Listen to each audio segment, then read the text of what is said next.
I think if I hear you call me Becky one more time, six-pack, I'm gonna pop your tops. All 6 of them. Who are you?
From the basement of Wayne and Garth. Excellent. Comes the most high-octane. I think I'm gonna blow chugs. Vitamin-packed. I'm getting tired of holding this. Yeah, that's what she said. Industrial strength.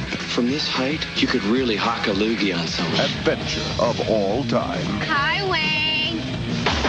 It's Wayne. It's Garth. It's Wayne's World. We're not mental or anything, so don't be afraid. Rated PG-13. Now playing at theaters everywhere. So Matt, once again, we're about to another video, and there's another request, this time for Jordon. And if anyone wants to send in any requests, they just send it either directly to my PayPal or join my Patreon. Both links are down below in the info box, and I promise I'll get to it as soon as I can. And extreme close-up, you know. So I had to do something like that because it's Wayne's World. It's party time. It's excellent. It's an excellent comedy. It's a very funny one. It's easily one of the best movies based on Saturday Night Live. I would say it's easily my favorite. I like the Blues Brothers, but this is my favorite. In fact, the Saturday Night Live movies, there's only 3 I can enjoy. This one, Blues Brothers, and I remember not minding Stewart Saves His Family. But then you got Superstar, It's Pat, The Ladies' Man I couldn't get into. Now the Roxbury was meh. I wasn't really big on it. I didn't hate it, but I wasn't really big on it. Blues Brothers 2000. I'm not a guy that grew up a lot with Saturday Night Live. I've seen bits and pieces of it. I've seen episodes of it. But I can't say I ever grew up with it. Never saw it consistently when I was growing up.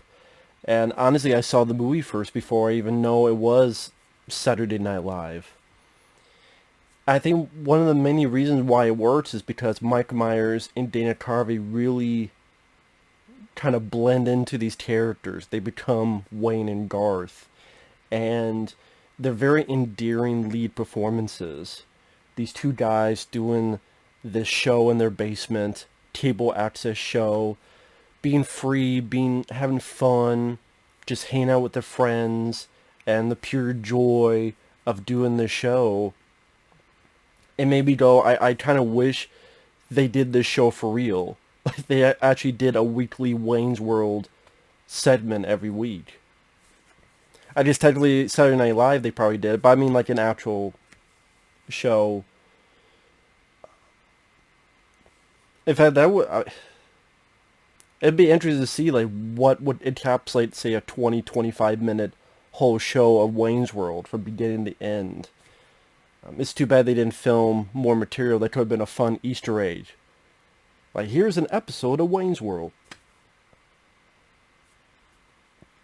And the story I thought works well and is very appropriate in today's age, where you have these 2 guys like I said, they have this cable access show, much more independent, much more free, and then they deal with a scummy producer played by Rob Lowe, where they get bought, the show gets sold, and you see how the show gets turned into a much more corporate, much more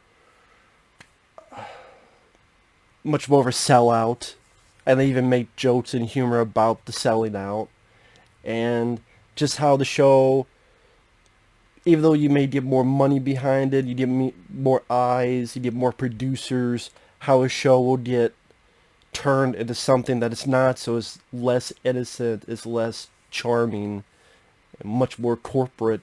At this day and age of Disney and all this other shit, it's a very appropriate story. And I think it works on that level too. And at the end of the day, it's a very funny film. Wayne's World, I watch it just now, I still got a lot of laughs out of it.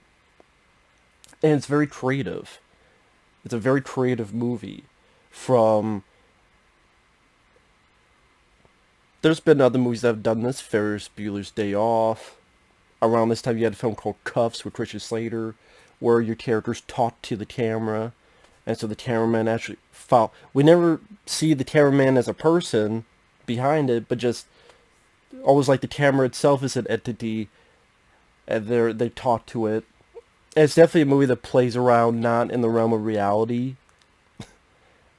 So some people may have a problem with that. To me, it's reality, but it's fantasy as well.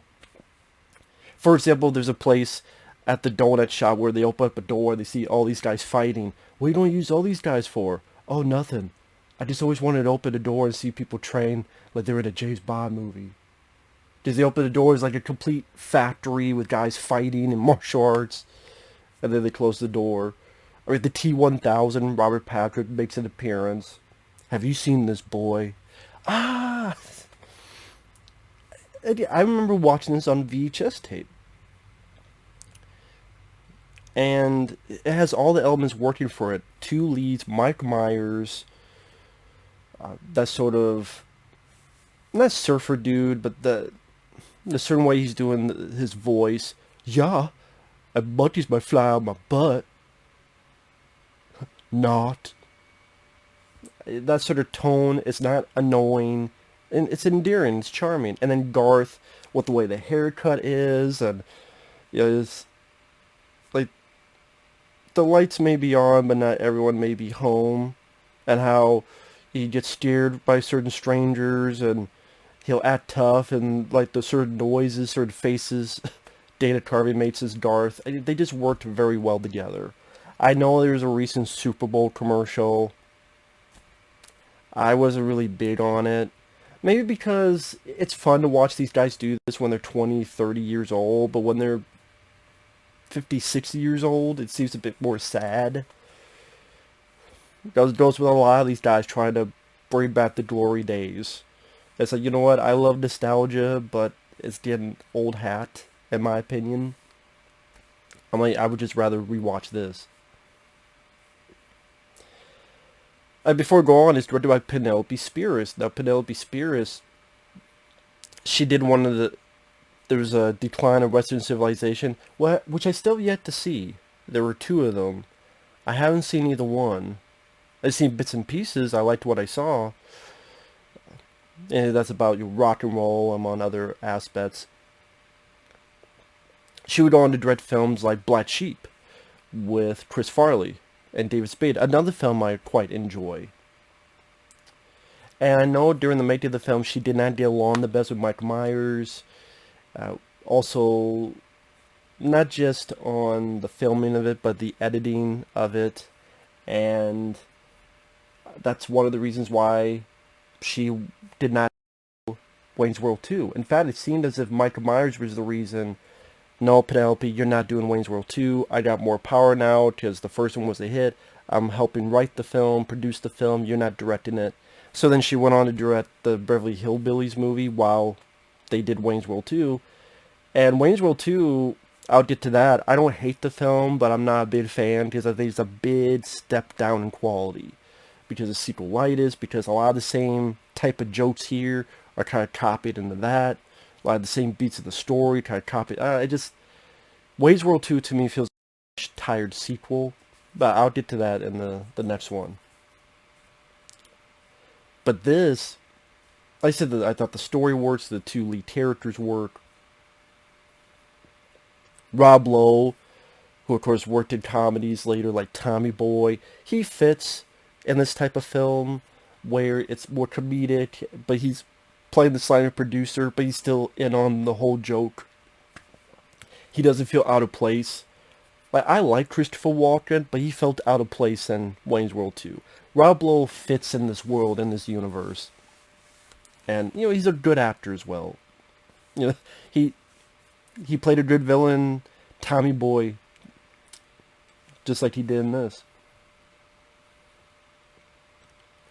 And he's watching TV, and I noticed this recently, when Rob Lowe and the girl he's with are watching TV, and you have this guy who runs Noah's Arcade running a commercial, I noticed in the background, the video game playing is Sonic the Hedgehog, but in order, I guess, not to get sued, they don't show Sonic himself, they just show the guy standing in front during the commercial. Because you look at the background, you see rings, and you have this environment from Sonic the Hedgehog, but the guy's face is right in front, so, well, you don't actually see Sonic, so you can't sue us. But it's like, I know what you were doing, movie. And then we're introduced to Wayne Garth in Wayne's World. Them doing a show, they stream close-up, they're interviewed a guy with the suck cut. Well, it certainly does suck.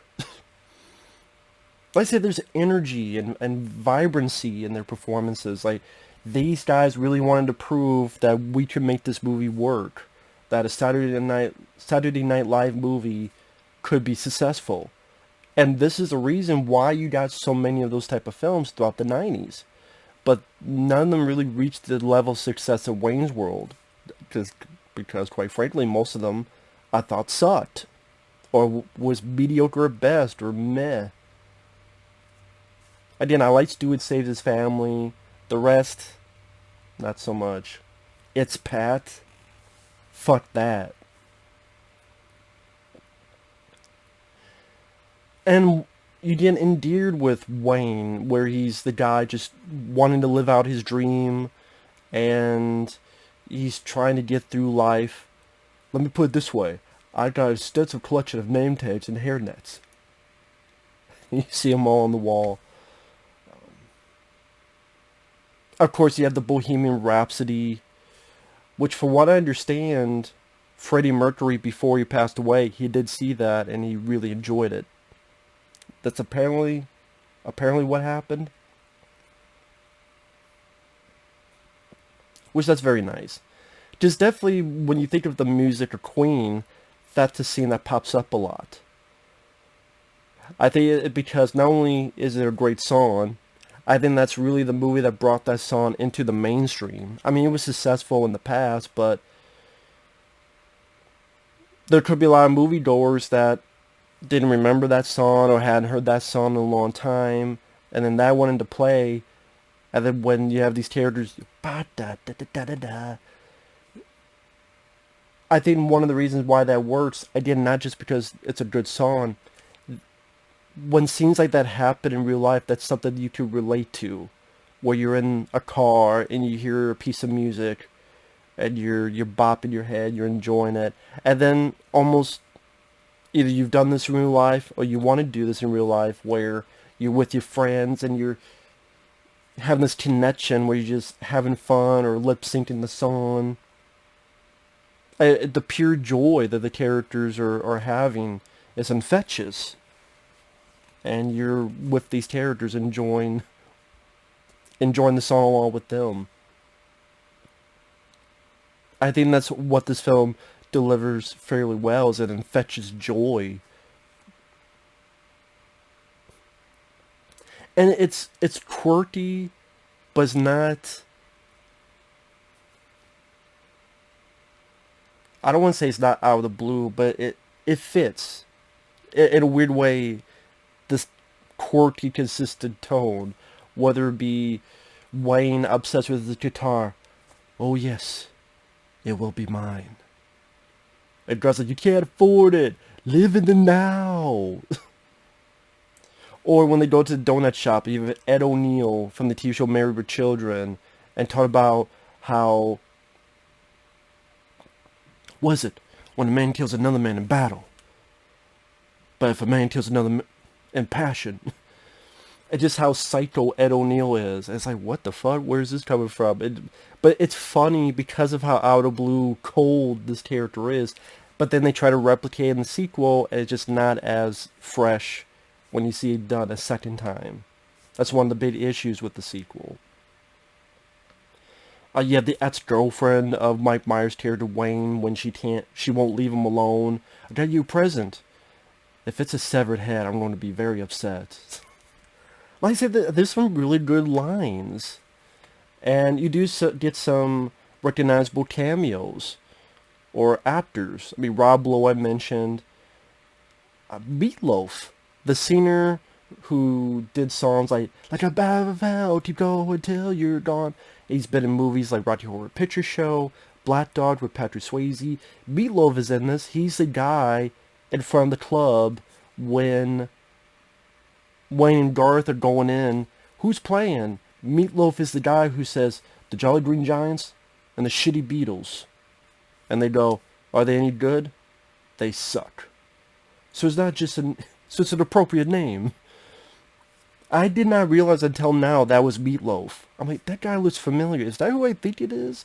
I looked up online. Oh shit, it is Meatloaf. Some people might not even know who that is, but just go on YouTube, look up songs like Bat Out of Hell, Paradise by the Dashboard Light, I'll Do Anything for Love, but I Won't Do That. Great songs, Meatloaf. Sadly, he doesn't do a lot of songs today, but again, he acted a couple times. I mentioned them before. And then the club, you have Tia Carrere. Tia Carrere, to me, is a sexy lady. And sadly, she never got the big success that I think she deserved. I mean, she was in Showdown Low Tokyo.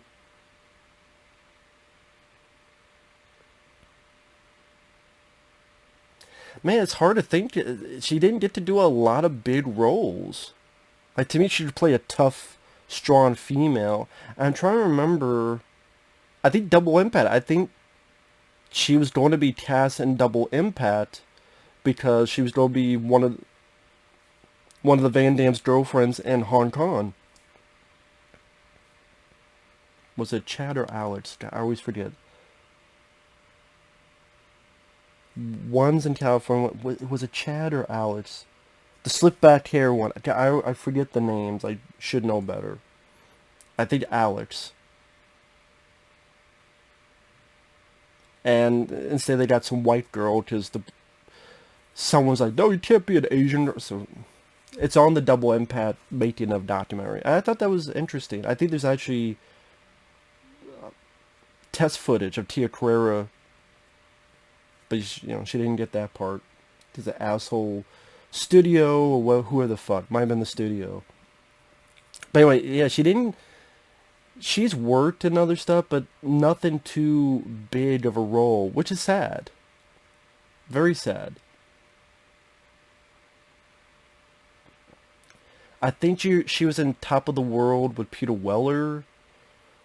She was in a film, I forget what it's called, with, Donald Sutherland was in it, and, oh god. I remember liking the film too. I have it somewhere on DVD. I forget what the fuck it's called, damn it. See, that's what I mean. That's what's sad. I think she's a talented actress and a very beautiful lady, and she just did not get a lot of big roles, and it sucks. I think I first saw her in Showdown Low Tokyo. But yeah, it was, and these were the first films I saw her in, and yeah, I always liked her.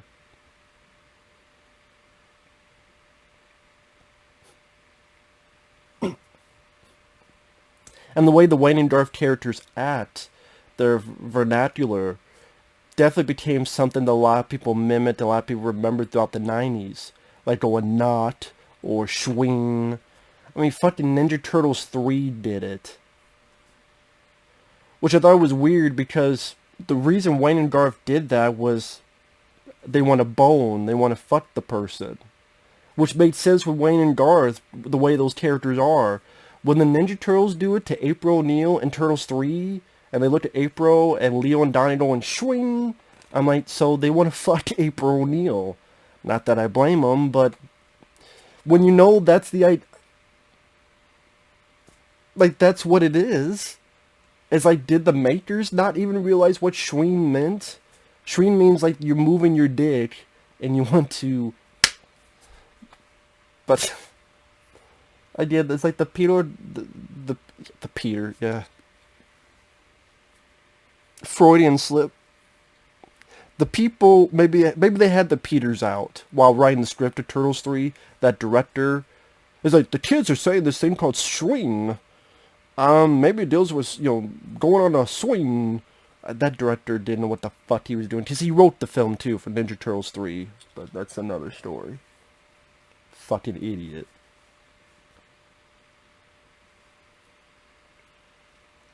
Anyway.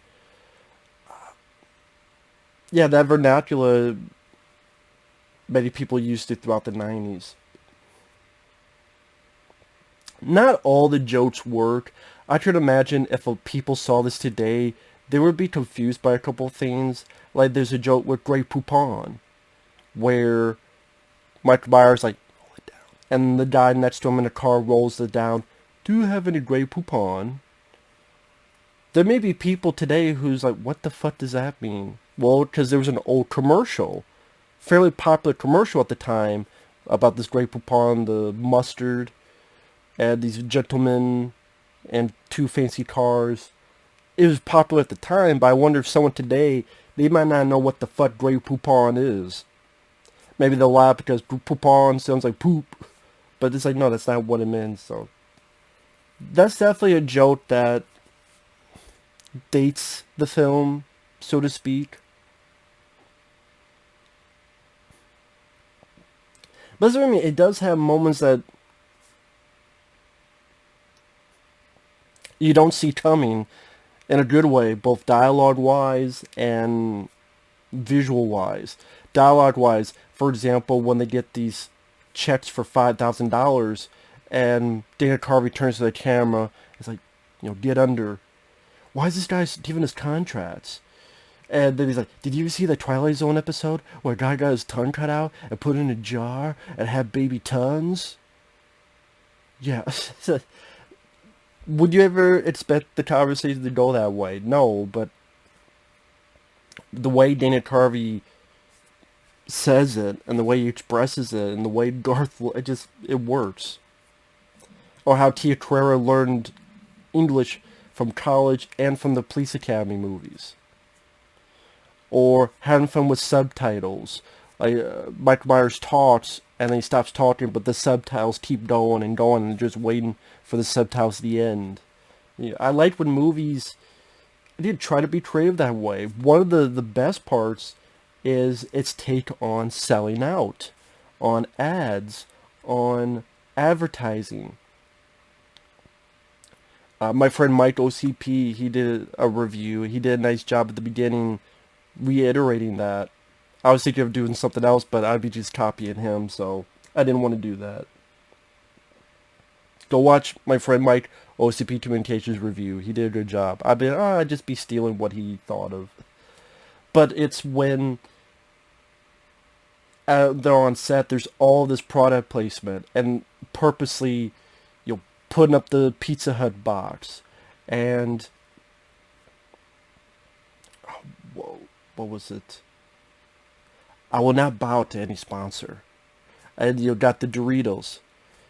Or Garth is wearing all this stuff going, it's like people only do things because they get paid. It's really sad. I know it is. I have a headache. Take 2 of these. Nuprin. Or, the Pepsi. It just, the way that's done, I thought that was really creative, funny, and sad. Because that's what they did with the Super Bowl commercial. That's what the Super Bowl commercial was. Like, the Super Bowl, like, Wayne and Garth would be making fun of Wayne and Garth for doing that Super Bowl commercial. Like, because there's a scene where they're in this corporate version of Wayne's World, and they have to interview Noah's arcade boss, and Mike Myers put all these insults as he's supposed to read these cards. And I thought, like, that Super Bowl commercial, that'd be part of the making fun of the idea of doing a Super Bowl commercial, the idea of selling out. But no, they just, hey, it's Wayne and Garth back. I'm like, I didn't make a video on it because it wasn't that big of a deal, but it's just like, whatever. Okay.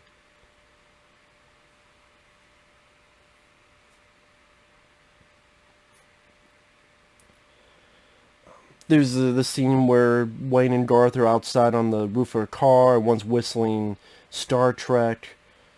There's a bit where I did laugh at this line, where they're arguing over whether Rob Lowe wants Tia Carrere or not, and they're arguing more and more. This is another scene where they're on a car, because what they do is they wait on top of a car, and they wait for a plane to pass by, and this rush of air flows through. It actually looks fun, honestly, to do that. I don't know, just the way Mike Myers interrupts him. F, you're a gimp. Because Garth is like, A, this guy's successful. B, he got a rich car. C, he does not live with his parents. And then Mike Myers is like, how about F, you're a gimp. And then they're talking while the plane passes by, and we don't hear anything, and they can't hear anything, but they act like they can hear stuff.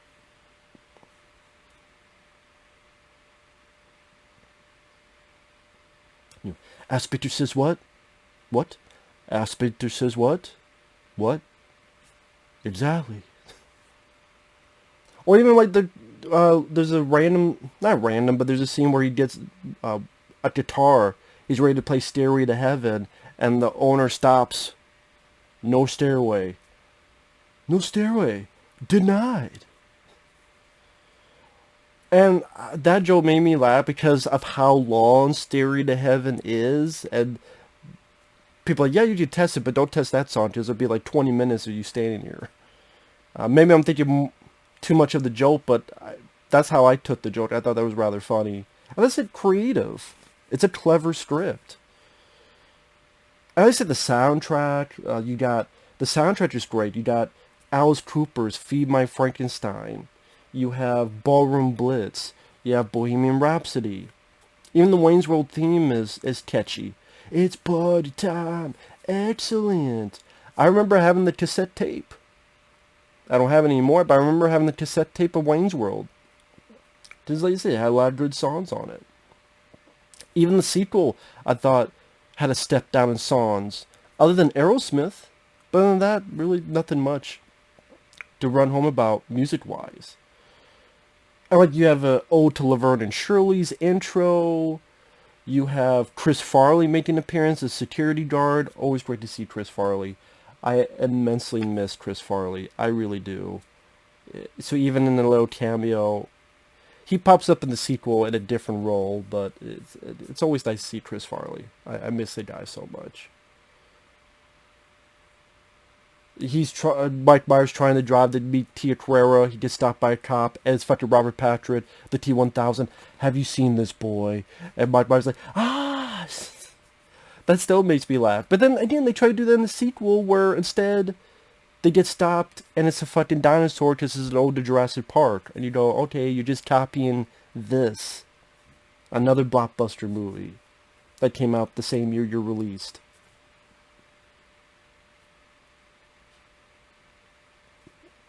Another bit I really enjoy is when he gets to Tia Carrere, who's doing this music video for the slimy producer, Rob Lowe, and he's trying to talk her into coming back with him.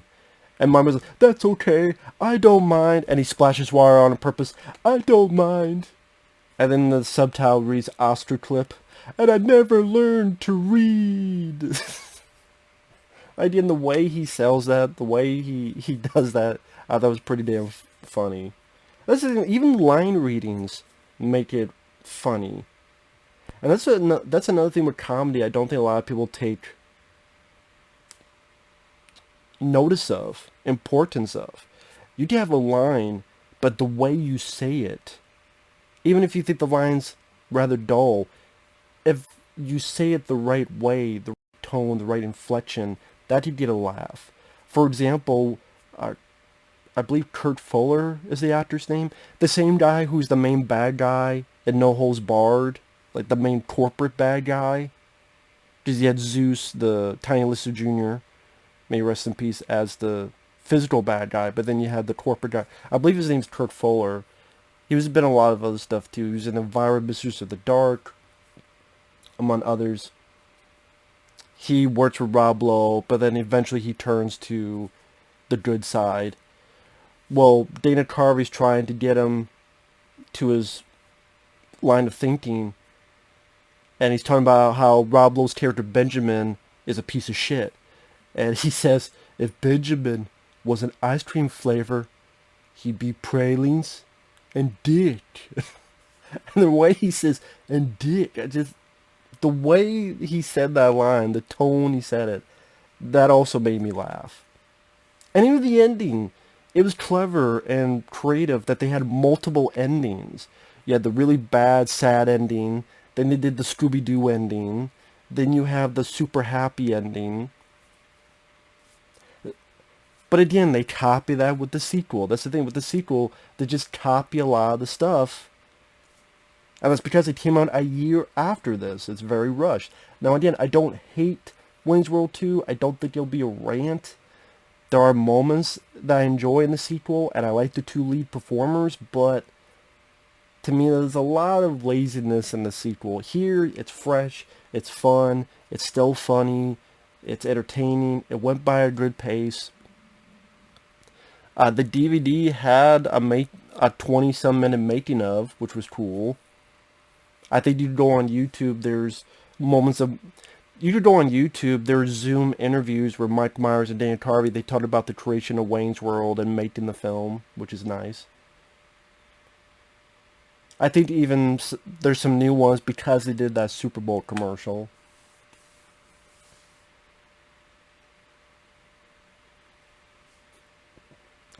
I mentioned that the Female Frankenstein. It was cool to see Alice Cooper in there. And, you know, yeah, Wayne and God's, we're not worthy, we suck. So yeah, a lot of the dialogue, the humor, the comedy, the jokes work fairly well. The story, like I said, of an innocent TV show gets more corporate, loses its charm. You could really, that's a very appropriate story in today's age, where Disney buys up fucking everything, or controls everything. Even though there's a lot of bullshit going on in that company.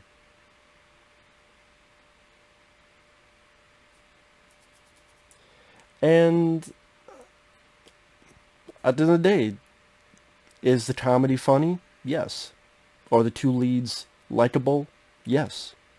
Is it a fun film? Yes. So I don't know what else to say. Thanks for watching. Take care. And we will see you guys later. Bye-bye.